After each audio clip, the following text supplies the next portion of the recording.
함께하는 말씀은 제자들을 향한 예수님의 마지막 가르침 중에 하나입니다. 본문의 배경은 예수님께서 제자들과 최후의 만찬을 가지는 상황으로서 가룟 유다가 예수님을 팔기 위해 나간 이후에 남아있는 11명의 제자들에게 예수님께서 마지막 가르침을 전하는 장면 중에 하나예요. 예수님은 본문의 가르침에 앞서서 요한복음 13장에서 제자들에게 십자가를 통한 새 언약 관계를 선언하셨습니다. 과거 구약 시대에 하나님께서 이스라엘과의 언약식을 위해 언약의 피와 계명을 준비하여 주셨던 것처럼 예수님께서는 새 언약을 위해서 십자가에 흘리신 보혈의 피와 제자들에게 주신 새 계명을 통하여서 새 언약 관계를 선언하셨습니다. 그래서 예수님은 그 새 언약의 성취를 위해 제자들도 오지 못하는 곳으로 떠나신다라고 말씀을 하셨죠. 이것은 실제적으로는 십자가 사역을 통한 예수님의 죽음과 부활 이후의 승천을 의미합니다. 좀 더 구체적으로는 하나님께서 거하시는 하나님 나라에 가신다는 의미겠죠. 이렇게 예수님은 새 언약 성취를 위해 세상을 떠나 하나님께로 가게 되고 이제 제자들만 세상에 남겨지게 될 것입니다. 하지만 제자들은 걱정할 것이 없죠. 예수님은 제자들이 지금은 내가 가는 곳에 따라올 수 없지만 이후에는 반드시 따라오게 될 것이다 라고 제자들에게 말씀하셨기 때문입니다. 그리고 그 방법을 가르쳐 주신 장면이 바로 오늘의 본문이에요. 이제 본문을 통해서 그 내용을 한번 확인해 보겠습니다. 먼저 1절부터 4절까지 말씀 한번 읽어볼까요? 1절부터 4절입니다. 시작. 너희는 마음에 근심하지 말라. 하나님을 믿으니 또 나를 믿으라. 내 아버지 집에 거할 것이 많도다. 그렇지 않으면 너희에게 일렀으리라. 내가 너희를 위하여 가서 너희를 위하여 거처를 예비하면 내가 다시 와서 너희를 내게로 영접하여 나 있는 곳에 너희도 있게 하리라. 내가 너희 어디로 가든지 그 길을 너희가 아느니라. 아멘. 예수님은 앞선 가르침에서 자신이 제자들을 떠나게 될 것과 그것이 새 언약의 성취를 위한 것임을 말씀하셨지만 제자들은 예수님이 떠나신다는 그 말에만 더 집중하게 되었습니다. 그럴 수밖에 없겠죠. 아직까지 제자들은 예수님의 가르침을 온전히 이해하지 못한 상태이기 때문입니다. 제자들의 입장에서는 그저 예수님이 우리의 곁을 떠나신다는 말만 듣고 그것 때문에 근심할 수밖에 없었던 것이죠. 그래서 예수님은 이 제자들의 이런 상황을 누구보다 잘 알고 계시기 때문에 근심하지 말고 하나님과 또한 자신을 믿으라라고 말씀하고 계시는 거예요. 자, 그러면서 불안해하지 말고 계속해서 하나님과 예수님을 향한 믿음을 유지해야 하는 이유를 설명하시는데 그 이유에 대해서 먼저 예수님은 자기가 떠나는 이유에 대해서 말씀하고 계십니다. 2절과 3절의 말씀을 보시면 예수님이 떠나는 이유를 무엇이라고 말씀하고 계시죠? 제자들을 위한 장소를 마련하기 위함입니다. 구약에 나타난 언약 관계의 특징 중에 하나는요, 언약 백성이 하나님과 함께 할 장소가 있다는 점입니다. 하나님은 본질적으로 영이시기 때문에 사실 특정한 장소가 필요는 없죠. 하지만 사람에게는 이 땅에 발붙이고 교제하는 마치 신혼집 같은 장소가 필요합니다. 그래서 그 첫 번째 장소가 바로 에덴 동산이었던 겁니다. 하나님은 동방에 에덴을 두고 첫 사람들을 그곳에 두어 살게 하셨으며 그들과 아름다운 관계를 가지며 지내셨습니다. 하지만 죄로 인해 그 관계가 깨지게 되었죠. 그리고 나서 두 번째 장소가 바로 가나안 땅이에요. 사람의 죄로 인해 하나님과의 관계가 깨졌지만 하나님은 그럼에도 불구하고 관계를 회복하기 위해서 아브라함이라는 한 사람을 선택하셨고 그를 통해 이스라엘이라는 민족을 이루게 하셨습니다. 그래서 이스라엘은 출애굽 이후에 하나님과 언약을 맺어 함께 거할 장소로 언약의 땅 가나안 땅을 받게 된 것입니다. 하지만 이 또한 이스라엘의 반역으로 멸망하게 되죠. 그리고 마지막 최후의 장소가 있습니다. 마지막 최후의 장소는 바로 요한계시록 21장과 22장에 기록된 새 예루살렘입니다. 예수님의 재림으로 인해 이 땅은 새 예루살렘이 세워지게 될 것인데 예수님으로 인해 새 언약 관계가 성취된 신자들은 그곳에서 마치 신랑과 신부가 함께 지내듯이 하나님과 언약 관계 안에서 영원히 거하게 될 것입니다. 본문에서 예수님이 말씀하시는 거처는 아마도 요한계시록에서 소개하고 있는 새 예루살렘으로 우리가 예상할 수 있겠죠. 새 언약 관계를 맺은 제자들이 하나님과 함께 할 수 있는 공간으로 우리가 이해하게 됩니다. 쉽게 말해서 우리가 흔히 말하는 천국, 곧 하나님 나라를 의미한다고 생각하시면 됩니다. 자, 그렇기 때문에 예수님께서 십자가 사역을 성취하시고 아버지께로 간다라는 것은요, 제자들에게 있어서 근심할 일이 아니라 오히려 유익한 일로서 받아들여야 했습니다. 그렇죠? 왜냐하면 예수님의 떠남은 제자들이 어둠에서 해방되어 빛의 영역에서 거할 수 있는 곳을 준비하는 것이기 때문입니다. 뿐만 아니라 이후에 실제로 제자들을 그곳으로 받아들이기 위한 준비이기 때문에 예수님은 제자들을 떠나 이 십자가 사건을 받아들이신다는 거예요. 자, 그런데 4절에 보니까 조금 의아한 부분을 확인할 수 있겠죠. 4절을 보시면 지금 제자들은 예수님의 가르침을 온전히 이해하지도 못한 상태인데 예수님은 4절에서 뭐라고 말씀하십니까? 내가 어디로 가든지 그 길을 너희가 아느니라 라고 말씀하고 있습니다.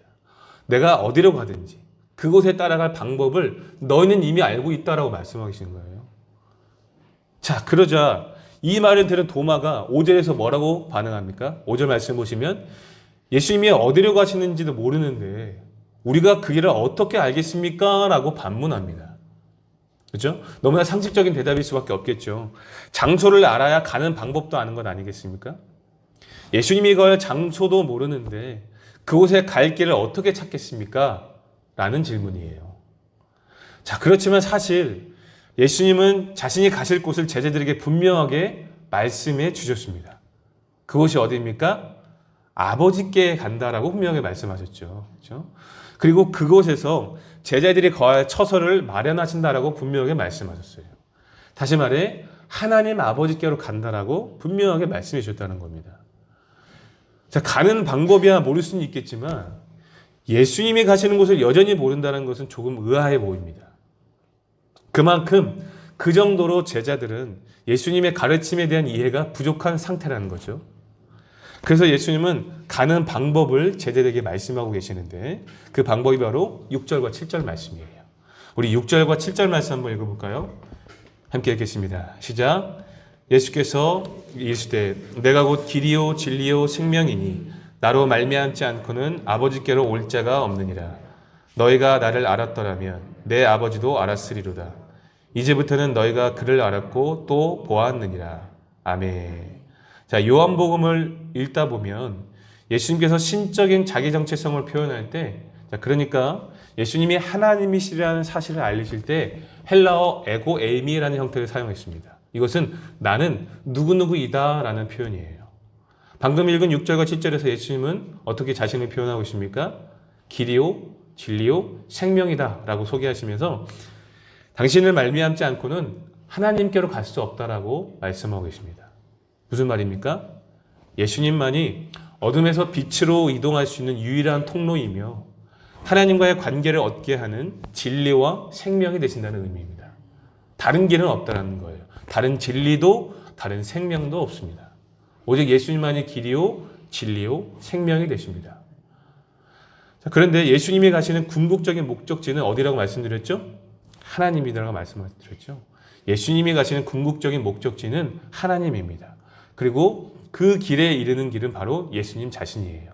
그래서 예수님을 통해 하나님이 계신 곳에 이르면 하나님과의 온전한 교제를 통해 진리와 생명을 얻게 된다는 것입니다. 자, 결국 예수님만 온전히 믿고 따르면 어떻게 된다는 거예요? 예수님이 가시는 최종 종착지인 하나님께 갈 수 있다는 거예요. 그래서 예수님을 믿는 제자들에게 내가 가는 길을 너희는 이미 알고 있다라고 말씀하고 계신 것입니다. 왜냐하면 제자들은, 이 남아있는 여러 명의 제자들은요, 가룟 유다와는 다르게 예수님은 진심으로 사랑한 자들이며 새 언약 백성들이 되었기 때문입니다. 다시 말해 예수님과 인격적인 관계를 맺은 사람들이기 때문이라는 거예요.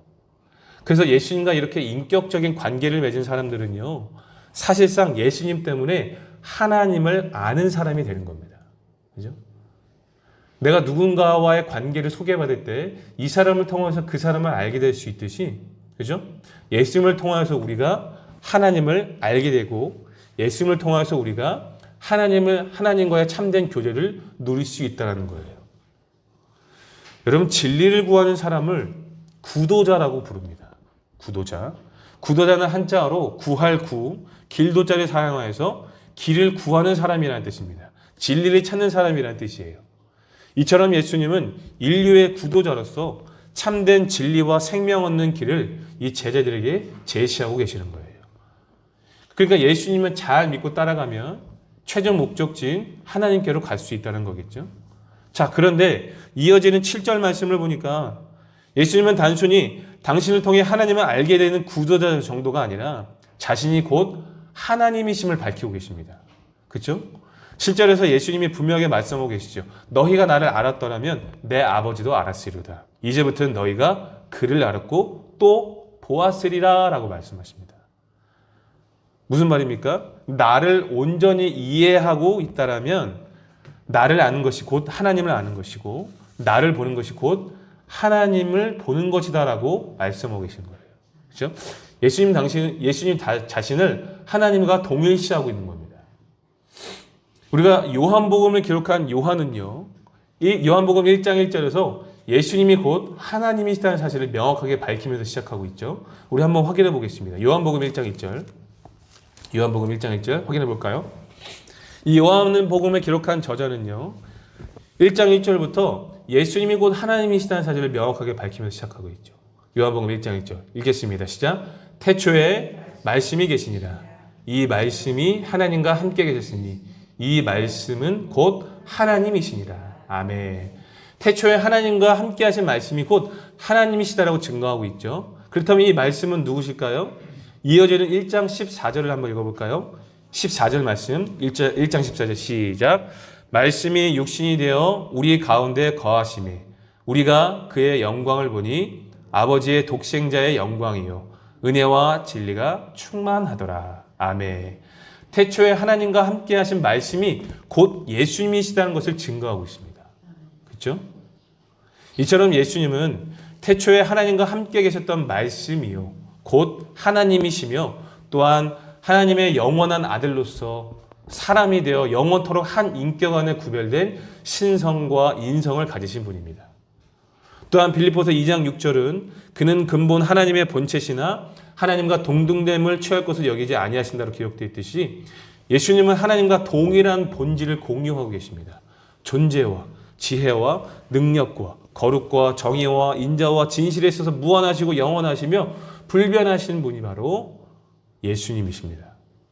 그러므로 우리가 섬기는 예수님은 참 진리와 생명 얻는 길을 제시하는 구도자임과 동시에 인류에게 영원한 생명을 주시는 참 하나님이시요 구속자가 되신다는 사실을 믿으시기 바랍니다. 이렇게 예수님은 자신이 제자들을 떠나는 것이 근심될 일이 아니라 그들의 거처를 마련하기 위한 유익한 일이며 예수님이 가신 그 길을 이 제자들도 따라올 수 있는 방법을 이렇게 분명하게 가르쳐 주고 계십니다. 자, 그 방법이 무엇입니까? 그 방법이 뭐라고요? 1절 말씀에 기록되어 있듯이 하나님과 예수님을 잘 믿고 따르는 것입니다. 그렇죠?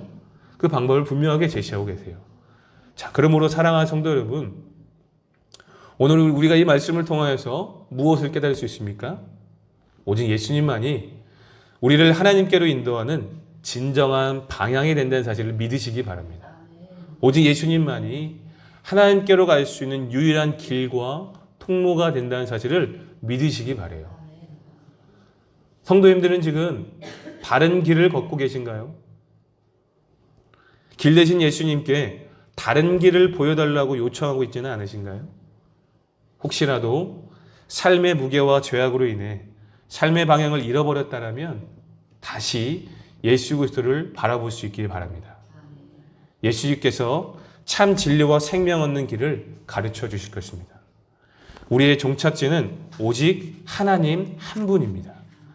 부디 길 대신 예수님 안에서 하나님과의 바르고 인격적인 관계를 맺으셔서 참 진리와 영생의 은혜를 누릴 수 있기를 예수님의 이름으로 축복합니다. 아멘. 자, 이처럼 예수님은 자신이 제자들 떠나는 것이 근심될 일이 아니라 그들의 거처를 마련하기 위한 유익한 일이며 예수님이 가신 그 길을 그들도 따라올 수 있는 방법을 분명하게 가르쳐 주셨습니다. 하지만 이어지는 말씀을 보니까 여전히 제자들은 예수님의 가르침을 이해하지 못하는 것 같아요. 이어지는 8절 말씀을 보니까 제자 중에 또한 빌립이, 앞서서는 도마가 질문했지만 이번에는 빌립이요, 뭐라고 얘기하고 있습니까? 예수님이 말씀하신 그 아버지, 그 하나님을 보여달라고 요청하고 있습니다. 그렇죠? 아무래도 빌립은 7절의 가르침을 예수께서 시각적으로 하나님을 보여주신다는 말로 이해했던 것 같습니다. 여전히 하나님과 예수님의 관계성을 이해하지 못한 상태인 것이죠. 그러자 예수님은 빌립의 이 믿음 없음을 책망하시면서 지금까지 예수님이 보여주신 사역들을 통해 하나님이 내 안에 계시고 내가 하나님 안에 거하고 있음을 믿어라라고 말씀하셨습니다. 그 내용이 바로 10절과 11절이에요. 우리 본문 말씀 10절과 11절 한번 읽어볼까요? 10절과 11절입니다. 시작. 10절과 10절 말씀 읽겠습니다. 시작. 내가 아버지 안에 거하고 아버지는 내 안에 계신 것을 네가 믿지 아니하느냐. 내가 너희에게 이르는 말은 스스로 하는 것이 아니라 아버지께서 내 안에 계셔서 그의 일을 하시는 것이라. 내가 아버지 안에 거하고 아버지께서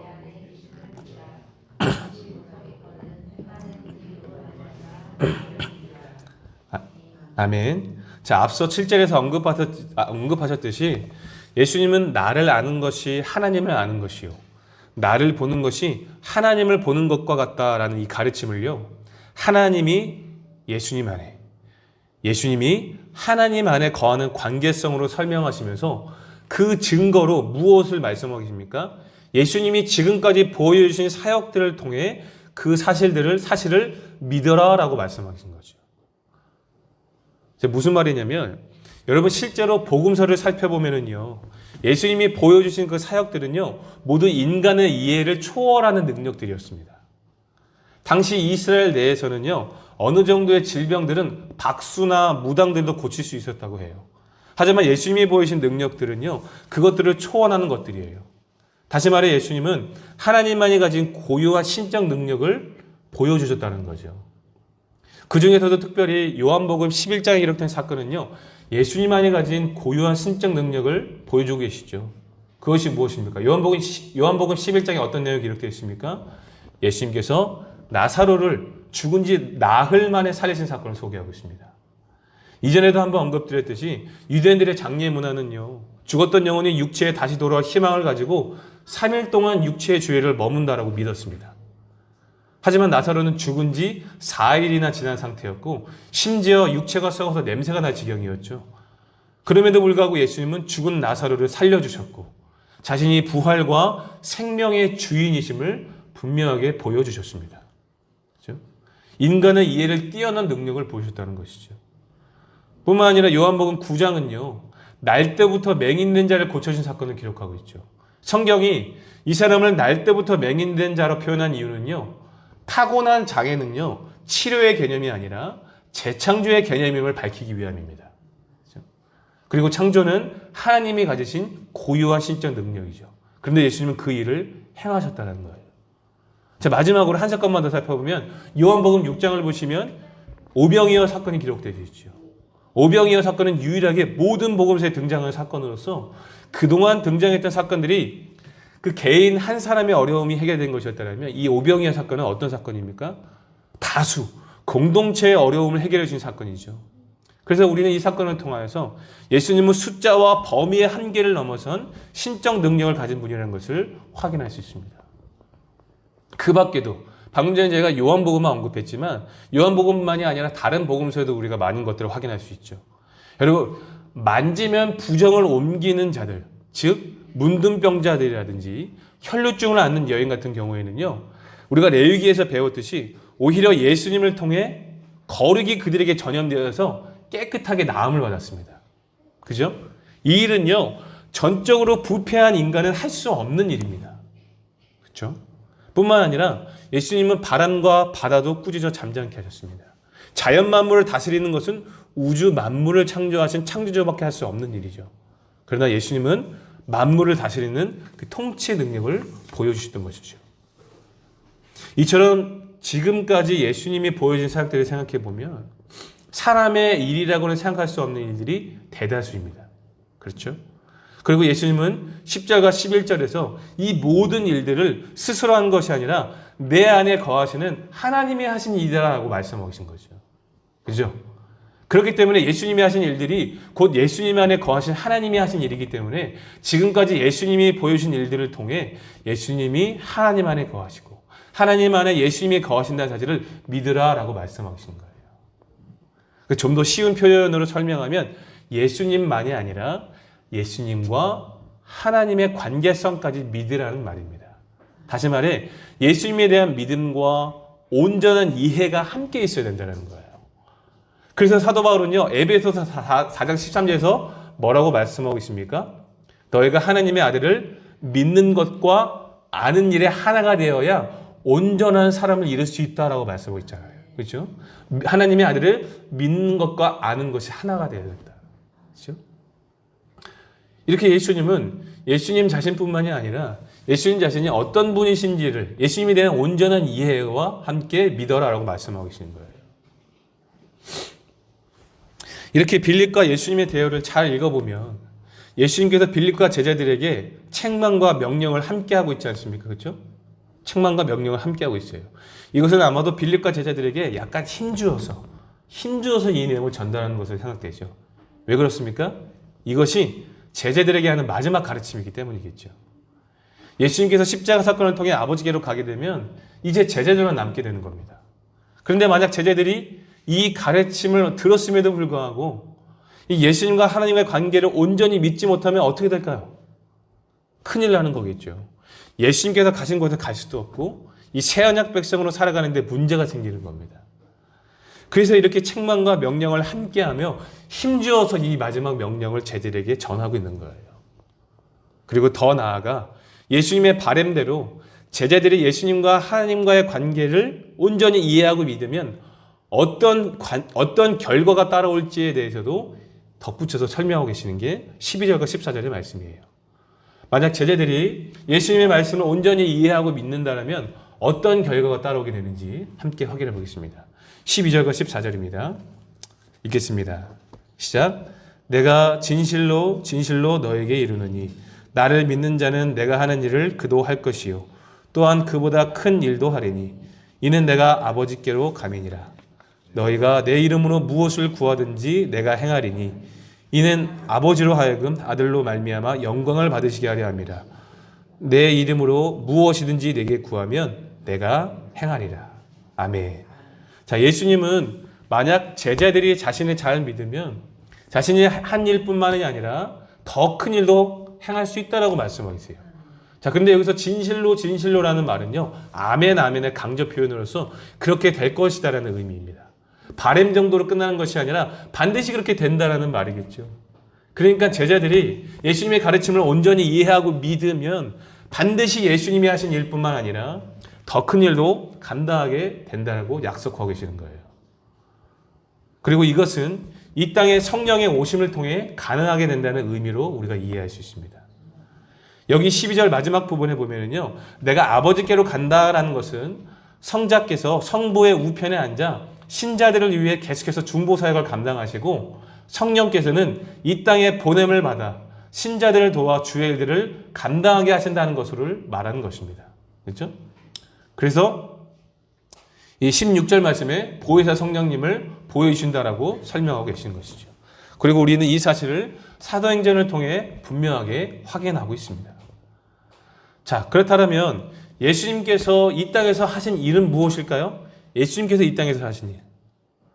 여러 가지 사역들을 통해 하나님을 계시하여 보여주셨고 하나님 나라의 회복을 시작하셨으며 십자가와 부활로 구원의 결정적인 초석을 마련해 주셨습니다. 자, 그렇기 때문에 이 제자들의 역할은 무엇이라고 할 수 있겠습니까? 그 예수님, 다시 말해 예수님이 행하신 일, 한 단어로 뭐라고 설명합니까? 복음이다라고 얘기할 수 있겠죠? 그렇죠? 그 복음을 증거하여 사람들이 하나님 나라의 회복을 경험하도록 돕는 것이 제자들의 역할입니다. 그렇죠? 그러니까 제자들의 역할은요, 예수님을 보낸 하나님의 뜻의 연장선이라고 할 수 있겠죠. 그렇죠?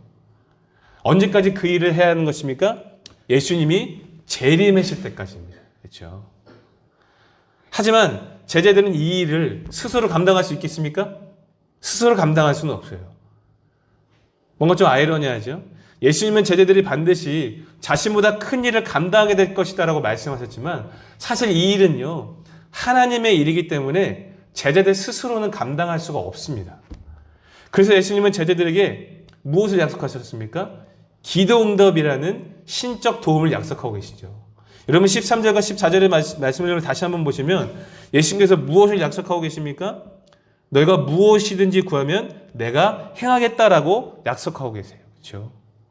이것은요, 제자들이 주의 일을 감당하는 과정에서 기도가 반드시 필요하다는 것을 말씀하고 계신 거죠. 다시 말해 철저하게 예수님을 의지할 때에만 주의 일들을 감당할 수 있다는 것입니다.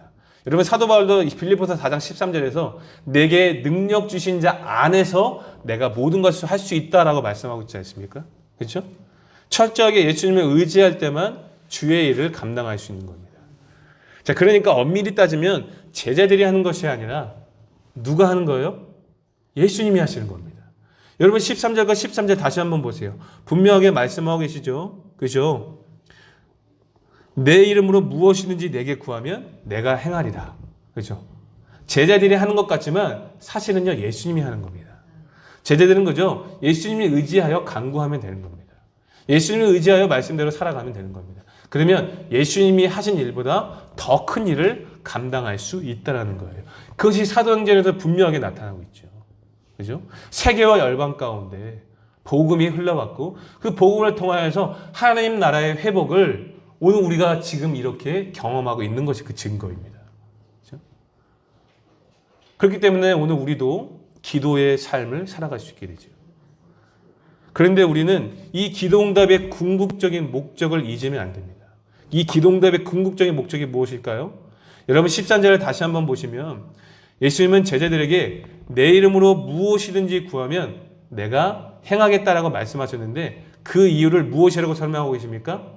13절 중반부터 보시면 이는 아버지로 하여금 아들로 말미암아 영광을 받게 하려 함이라 라고 말씀하고 계시죠. 그렇죠? 무슨 말입니까? 예수님의 이름을 의지하여 기도할 때에 예수님께서 우리의 기도에 응답하실 것인데 그 기도 응답은 궁극적으로 예수님 안에서 하나님이 영광받게 하기 위함이라는 거예요. 그런데 우리는 보통 기도의 응답을 우리 신자들의 은혜의 방편으로만 생각하지 않습니까? 그렇죠? 하나님께서 우리에게 주신 은혜의 통로로만 생각합니다. 그렇죠? 하지만 예수님이 약속하신 이 기도의 응답은요, 새 언약 백성이 이 땅에서 잘 살아갈 수 있도록 돕는 은혜의 방편이기도 하지만 사실은요, 이 그리스도로 말미암아 하나님께 영광을 돌리기 위함이었다는 겁니다. 사실 우리가 상식적으로 생각해 보면 그럴 수밖에 없겠죠. 다시 한번 본문을 자세히 보시면요, 제자들이 예수님이 하신 일들을 감당할 뿐만 아니라 더 큰 일들을 감당하기 위해서 뭘 약속하셨다는 거예요? 기도응답이라는 신적 도움을 약속하셨다는 것은요, 그들의 기도 제목들이 무엇이어야 된다는 거예요?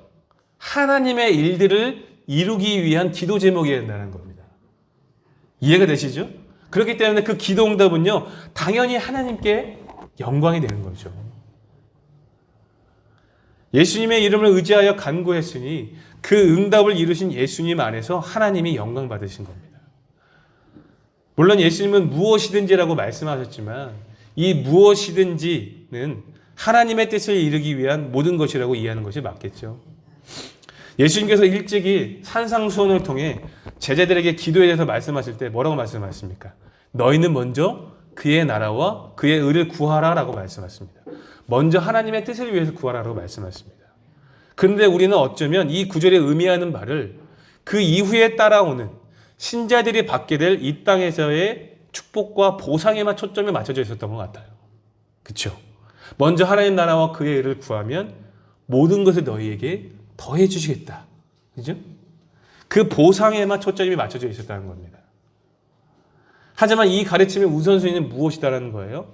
먼저 신자의 기도응답은 하나님께 영광을 돌리기 위함이었다는 거죠. 신자들에게 주어지는 이 땅의 축복과 보상은 그 다음 문제였다는 겁니다. 내가 영광받는 기도가 아니라 하나님의 뜻을 이루는 기도. 그것이 예수님께서 신자들에게 허락하신 응답의 약속입니다. 그러므로 사랑하는 성도 여러분, 우리도 예수님이 하신 일들을 힘있게 감당하고 그보다 더 큰 일을 감당하기를 원하신다면 기도의 사람이 될 수 있기를 바랍니다. 여러분, 믿음 있는 사람은요, 하나님의 약속을 믿고 기도하는 사람입니다. 정말 믿는다면, 정말 믿음이 있다면 기도하는 사람이에요. 어떤 기도를 해야 합니까? 먼저 하나님 나라와 그분의 의의가 이 땅에 성취될 것을 믿고 기도하는 것입니다. 내 영광을 위한 기도가 아니라 하나님의 뜻을 이루는 기도입니다. 그러면 그 기도의 제목이 무엇이 되었든지 간에 예수님께서 반드시 이루어진다라고 약속하셨어요.